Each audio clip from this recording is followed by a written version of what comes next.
How can a god be born from 9 mothers? In the Norse cosmos of giants, gods, and men, even the gods have extraordinary origins. But the watchman Heimdall stands apart. His entry into the world raises questions no saga fully answers. Ancient poems tell us that he was not born of a single divine mother, but of 9, all sisters, who labored together at the very edge of the world. They nourished him with the strength of the earth, the chill of the sea, and the blood of boars, imbuing him with powers no other deity could claim. Their identities, motives, and the very place of his birth remain shrouded in mystery. This story invites us into a realm of myth, where symbolism and ritual blur with mythic biography. Heimdall's birth is attested in 2 key sources.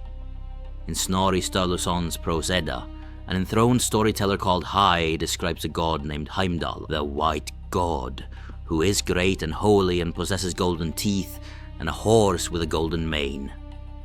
Hai states plainly that 9 maidens, all sisters, bore him, and that he took up residence at Himinbjörg by the Rainbow Bridge, Bifrost, to watch over Asgard. Another source, the poem Hyndluljóð, also known as Voluspa hin Skamma within the Poetic Edda, offers a fragmentary but evocative account. A spear-splendid man was born in ancient days at the world's edge by 9 giant maidens. The poem lists each of these sisters by name and speaks of how the newborn was strengthened by the earth's might and the cold sea. Together, these sources provide the bones of the story, but very little flesh. The 9-mother motif confounds our modern expectations of lineage. Gods in Norse myth often have fathers whose identity confers status. Here the father is absent, and the focus is on the cooperation of sisters. The pattern suggests that Heimdall's strength, clarity, and vigilance come not from a single lineage, but from a collective force. This chapter lays out the enigma, a god born from a union unlike any other, raised amid elemental forces, destined to stand guard where worlds meet. Who were these 9 mothers, and what did they represent? The verses in Hyndluljóð name them Gjalp, Greip, Aistla, Eirgjafa, Ulfrún, Angeja, Imdjar, Atla, and Jarnsaxa. These names echo elsewhere in the corpus as female Jötnar, giantess figures often hostile to the gods. 2 of the sisters, Gjalp and Greip, are known from another story where they try to drown Thor by swelling a river. Jarnsaxa appears in a different tradition as the mother of Thor's son Magni. These connections imply that Heimdall's mothers were not gentle, nurturing goddesses, but formidable giant women linked to primordial forces. Yet early scholars proposed another identification. Perhaps the 9 mothers were not giants, but the 9 daughters of Aegir and Ran, personifications of the waves. These daughters appear in lists within the Prose Edda. Each name evokes the moods and movements of the sea. If Heimdall's mothers are these wave maidens, he would literally be born of the sea. The sea birth interpretation is attractive. The poem says the 9 bore him at Earth's edge, and later lines mention that he was strengthened by the cold sea. The imagery of waves rising and receding links elegantly to a child lifted by successive swells and cast ashore. There is, however, a problem. The names do not match. The 9 mothers listed in Hyndluljóð share none of the names of Aegir and Ran's daughters. Scholar John Lindo suggests that 2 separate traditions may have circulated, one in which Heimdall's mothers were named giantesses, and another in which they were unnamed wave daughters. Both traditions agree that they were sisters, and that there were 9 of them. The mismatch of names reminds us that Norse myth is not a single unified system, but a patchwork of songs and stories, sometimes contradictory. In either case, the 9 mothers are liminal beings, whether giants from the edges of the world or waves from the restless sea. They're forces of nature rather than cultured goddesses. Their collective motherhood hints that Heimdall embodies a confluence of wild elemental powers. Why 9? In Norse myth, numbers carry symbolic weight, and none more so than 9. There are 9 worlds arranged in the great ash tree Yggdrasil. 9 nights that Odin hung on Yggdrasil to gain knowledge of the runes. 9 steps that Thor took before dying after killing the world serpent. 9 nights that a bride is kept before her wedding in some folk traditions.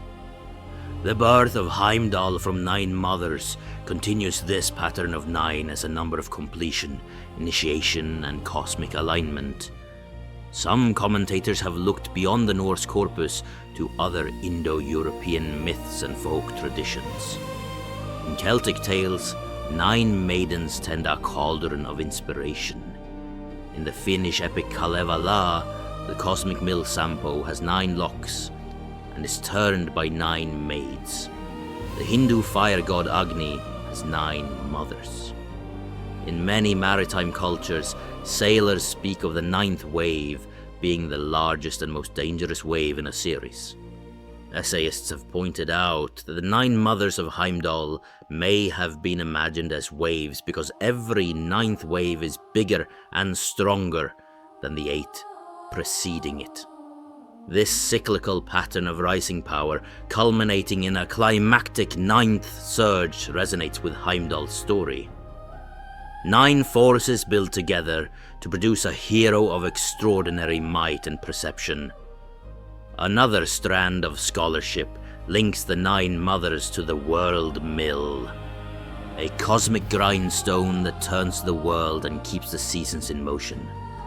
In one version of the tale, 9 scary brides push the mill around a rocky island, grinding the bones of a frost giant into the sand that forms the world. These 9 women are equated with waves and with the axis mundi around which the heavens revolve.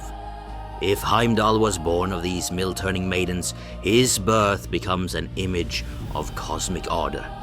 He emerges from the very mechanism that sustains creation. The world mill motif exists alongside the world tree Yggdrasil. Both represent the axis linking different realms. In this context, 9 mothers are 9 branches or 9 roots supporting the cosmos. Whichever imagery we favor, waves, mill-turning maidens, branches of the world tree, the number 9 connects Heimdall's origin to the structure of the universe. He is not just a guardian of a bridge, he is a product of the cosmic pattern he guards. His birth from 9 reinforces his role as an intermediary. He embodies completeness, balance, and cycles, prepared from the moment of his birth to mediate between gods and giants, divine and human. What does a child of 9 mothers become? Snorri Sturluson paints Heimdall as great and holy with attributes that set him apart.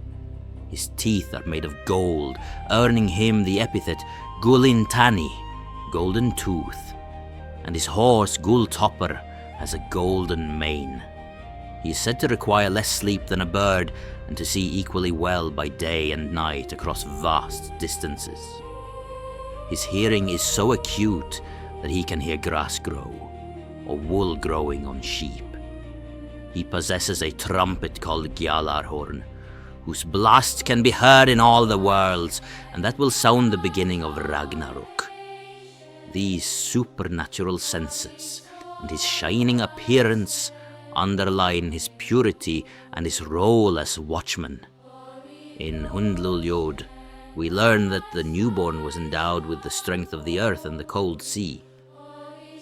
Some translations add that he was nourished with the blood of boars, an image that evokes ritual feasting and fertility. This blending of earth, sea, and animal vitality hints at a synthesis of all our realms: land, water, and living beings. It explains why Heimdall can stand on the Rainbow Bridge, connecting heaven and earth, and remain alert to dangers from land, sea, and sky. His senses are not simply gifts of birth. They are the embodiment of those primal elements his 9 mothers bestowed on him. Another curious aspect of Heimdall is his role in the poem Ríkstula.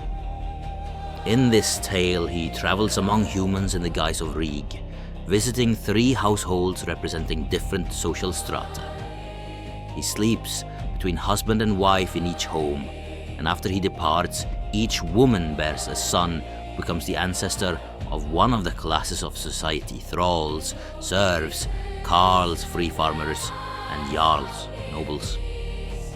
Some scholars identify Rig with Heimdall because of a late introduction added to the poem, though the identification is debated. Whether or not Rig is truly Heimdall, the association reinforces the idea that the god born of 9 mothers bridges divides between gods and men, and between different groups of men. Could a myth as strange as this reflect ancient rituals? We have no written evidence of cults specifically devoted to Heimdall's 9 mothers, yet the motifs hint at older practices. Seafarers along the coasts of Scandinavia respected the sea's rhythms and feared its sudden violence. The idea that every 9th wave is the largest may have shaped rituals of crossing, offering, or child blessing. A child conceived or born during a 9th wave ritual might be dedicated to the gods of the sea and the winds. Heimdall's birth for 9 sisters could encode such a rite, with the newborn symbolically washed ashore by successive waves. Similarly, the world mill motif may connect to agricultural rites. The scary brides turning the cosmic mill could be reflected in processions of women pushing a grinding wheel, or turning a quern, enacting the turning of the seasons.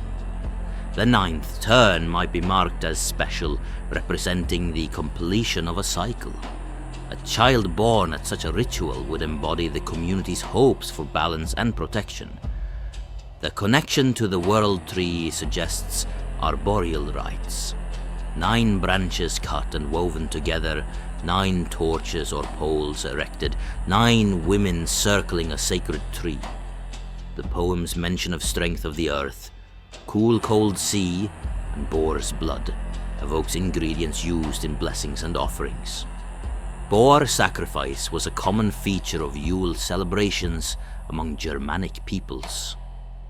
Mixing boar's blood with earth and sea water to anoint a child could symbolically link him to land, sea, and fertility. We cannot know whether such rituals truly inspired the myth of Heimdall's birth, but the layered symbolism invites speculation. The number 9, the cooperation of women, the involvement of natural elements, and the emphasis on edges. The world's edge, the shore where waves meet land, the margin between day and night, all suggest liminality. Heimdall's 9 mothers are liminal beings at liminal places performing a liminal act. The myth may have served as a mnemonic device to remember cosmological knowledge or seasonal rituals, encoding them in a story of divine birth.